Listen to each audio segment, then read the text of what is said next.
अस्सलाम वालेकुम। मैं हूँ एडवोकेट जाम आतिफ साहब और ये आप देख रहे हैं हमारा यूट्यूब बार eight law online channel.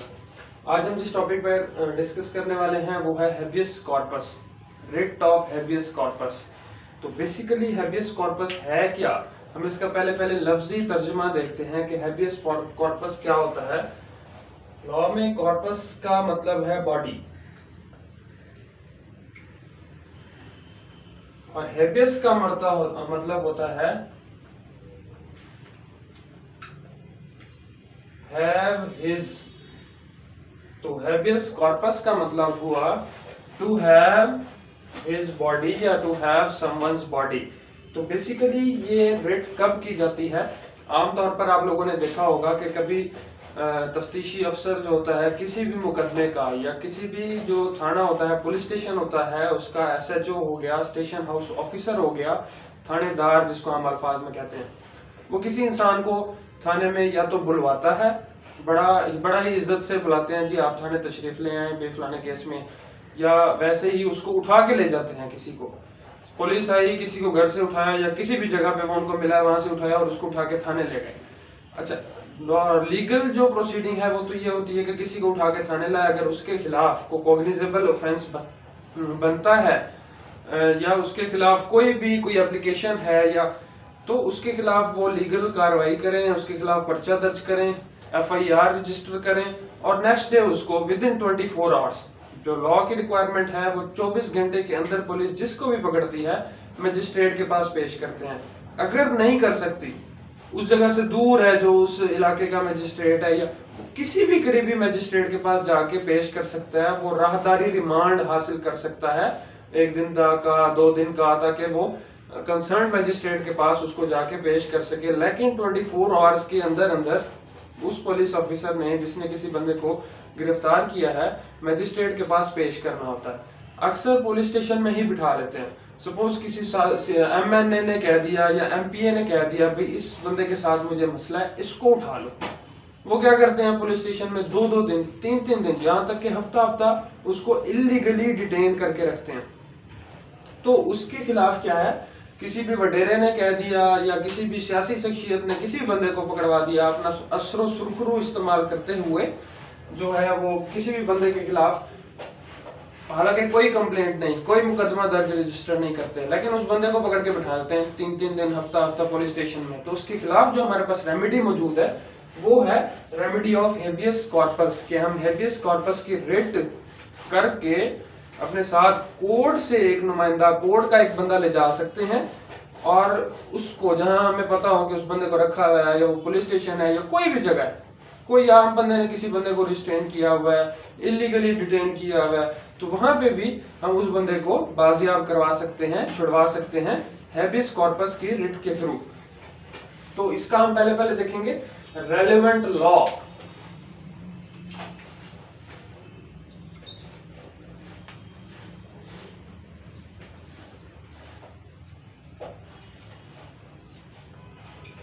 Relevant law जो इसके साथ डील करता है वो है article 199 constitution of Pakistan.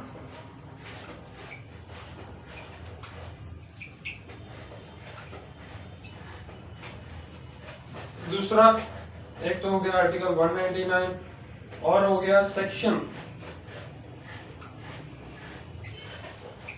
491 CrPC,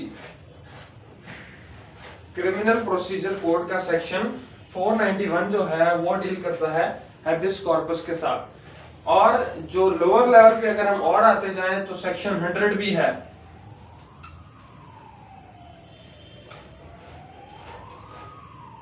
CrPC ये किसको पावर देता है? मजिस्ट्रेट को। जो इलाके का मजिस्ट्रेट होता है उसके पास भी पावर होती है, अगर उसके इल्म में ये बात लाई जाती है कि किसी पर्सन को इलीगली किसी ने डिटेन किया हुआ है तो वो सर्च वारंट्स इशू कर सकता है। किसी भी पुलिस ऑफिसर को सर्च वारंट इशू किए कि जाओ आप उस जगह पे जाओ, या किसी भी प्राइवेट पर्सन को कि जाओ और उस जगह पे आप जाके चेक करो, सर्च करो कि वहां पे अगर किसी बंदे को इलीगली डिटेन किया गया है तो उसको वहां से वाजियाब कराओ। इसी तरह हाई कोर्ट में आपने जब भी जाना है तो मोस्टली जो है हम कॉन्स्टिट्यूशनल जुरिस्डिक्शन में ही जाते हैं। जो 191 आर्टिकल 191 कॉन्स्टिट्यूशन ऑफ पाकिस्तान है, इसको आमतौर पे रिट ऑफ हाई कोर्ट भी कहा जाता है, रिट। तो हमने हाई कोर्ट में हेबियस कॉर्पस की रिट कर दी आर्टिकल 191 कॉन्स्टिट्यूशन ऑफ पाकिस्तान के तहत, या फिर सेक्शन 491 सीआरपीसी। अच्छा, 491 सीआरपीसी में एक तो हाई कोर्ट के पास पावर हो गई, नंबर 1 पे। नंबर 2, सेशन कोर्ट के पास भी पावर है। अब जिस भी डिस्ट्रिक्ट में है, हर डिस्ट्रिक्ट में सेशन कोर्ट होती है, डिस्ट्रिक्ट के आगे तहसीलें होती हैं, उधर भी एडिशनल सेशन जज बैठते हैं। तो वहां आप किसी भी एडिशनल सेशन जज के पास जाएं, सेशन जज के पास जाएं डिस्ट्रिक्ट लेवल पे, तो वहां पे भी आप हेबियस कॉर्पस की पिटीशन कर सकते हैं। कोई भी बंदा है, अ पर्सन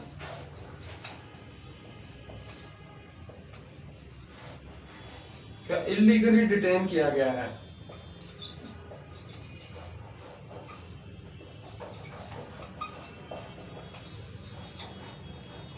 किसी भी बंदे को अगर इलीगली डिटेन किया गया है तो आप हेबियस कॉर्पस की रिट फाइल करेंगे।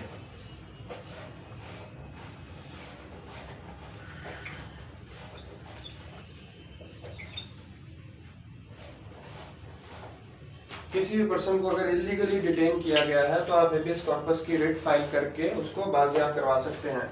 अच्छा, अब नॉर्मली एक क्वेश्चन माइंड में आता है हमारे लोगों के कि जी हम मैजिस्ट्रियल कोर्ट में क्यों नहीं जाते, सेक्शन 100 के तहत सर्च वारंट्स क्यों नहीं लेते।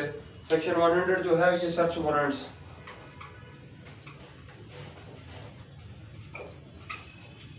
कौन इश्यू करता है, मैजिस्ट्रेट।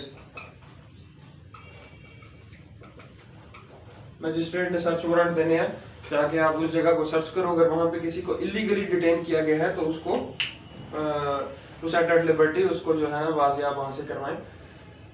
तो सेक्शन 100 में हम मैजिस्ट्रेट के पास जा सकते हैं। सेक्शन 491 सीआरपीसी के तहत हम सेशन कोर्ट में भी जा सकते हैं। सेशन कोर्ट में जो एडिशनल एएसजेएस होते हैं उनके पास भी ये सेशन कोर्ट का पावर कंफर करती है कि एडिशनल सेशन जजेस भी इसमें डायरेक्शन दे सकते हैं, ऑर्डर पास कर सकते हैं, और हम डायरेक्ट जो है हाई कोर्ट में भी जा सकते हैं।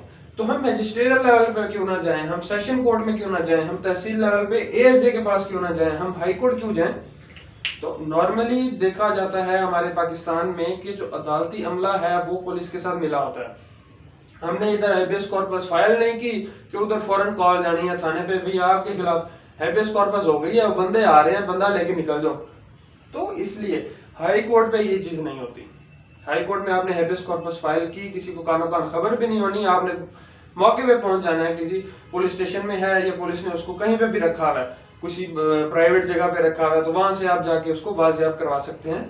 तो बेसिकली इस वजह से लोग मोस्टली प्रेफर करते हैं कि हेबियस कॉर्पस की जो रिट है वो हाई कोर्ट में करें, ना कि सेशन कोर्ट में और ना कि मैजिस्ट्रियल लेवल पे सर्च वारंट्स हम इशू करवा के किसी बंदे की सर्च में निकले।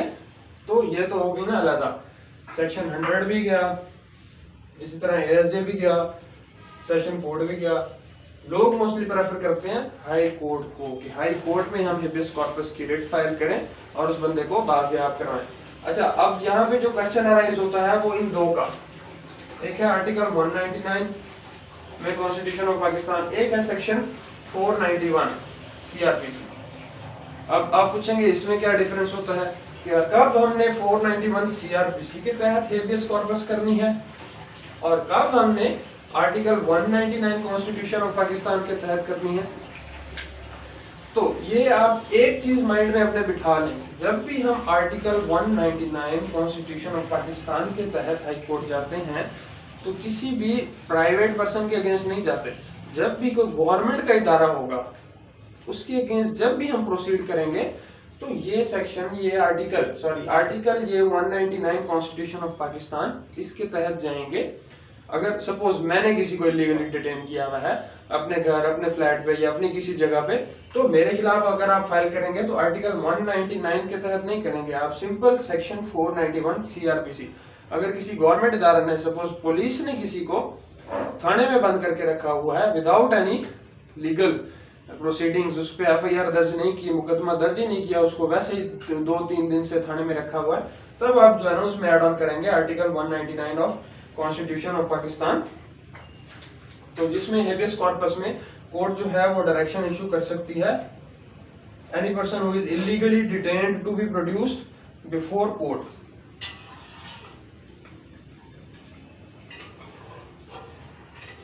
To be produced before court, to set at liberty, उसको आजाद कर दिया जाए। कोर्ट बुला के भी अगर कोर्ट देखती है कि उसको इलीगली डिटेन किया हुआ था, तो वहीं पे वो उसकी हथकड़ियां खुलवा देते हैं और वहीं पे उसको वो आजाद कर देते हैं, उसको टू सेट एट लिबर्टी। इसी तरह अगर किसी मुलजिम को, सपोज एक कोई मुलजिम है किसी केस में, अगर वो जेल में है और उससे पहले अगर वो किसी केस में एक गवाह है, चश्मदीद गवाह है और उसकी आप गवाही कराना चाह रहे हैं, तो उसके लिए भी आपको to call a person from jail for evidence.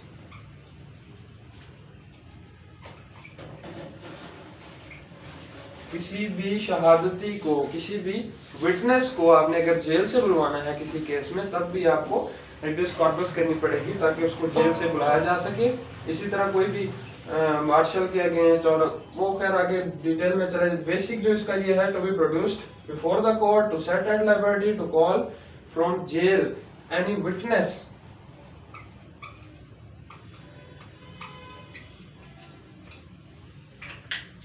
और मैं आपको एक इम्पोर्टेंट पॉइंट जो आपको बताता चलूं वो ये कि कस्टडी ऑफ माइनर, एक छोटा बच्चा है अगर, तो उसकी जो बेसिक लॉ है, जो गार्डियंस एंड वार्ड्स एक्ट उसको डील करता है कि सपोज कोई दूध पीता बच्चा है, उसकी जो नेचुरल कस्टडी है वो उसकी माँ के पास होती है। अगर फादर छीन के चला गया है तो उनके पास फर्स्टली तो उन्होंने जाना है जी गार्डियन कोर्ट में, वहां पे जाके प्रॉपर प्रोसीजर, लेकिन उसमें भी लोग हेबियस कॉर्पस फाइल करते हैं कि अगर नेचुरल कस्टडी से दूध पीता बच्चा माँ की नेचुरल कस्टडी से अगर उसका बाप भी छीन के गया है, तो वो भी उसने इलीगली छीना है, उसने अपने पास रखा हुआ है, तो वो भी इलीगली डिटेन किया हुआ है वालिद ने। तो वालिदा जाके कोर्ट में हेबियस कॉर्पस फाइल कर सकती है, उसको बुलाया जाएगा, अदालत से बंधा जाएगा, उनको पकड़ के लाएगा कि ये भाई इसकी जो नेचुरल कस्टडियन है वो वालिदा है।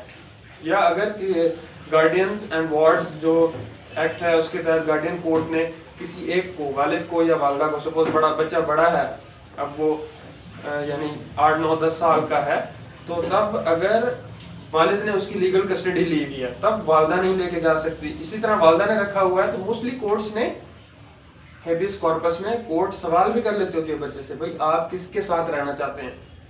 माँ तो नेचुरल कस्टडियन तब तक है ना जब तक वो अभी दूध पीता बच्चा है या छोटा है, जब वो बड़ा हो गया तब उसकी लीगल कस्टडी किसने डिसाइड करनी होती है, गार्डियन कोर्ट ने।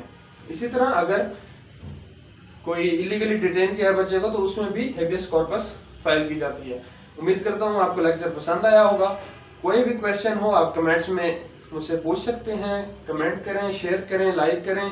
Thank you very much.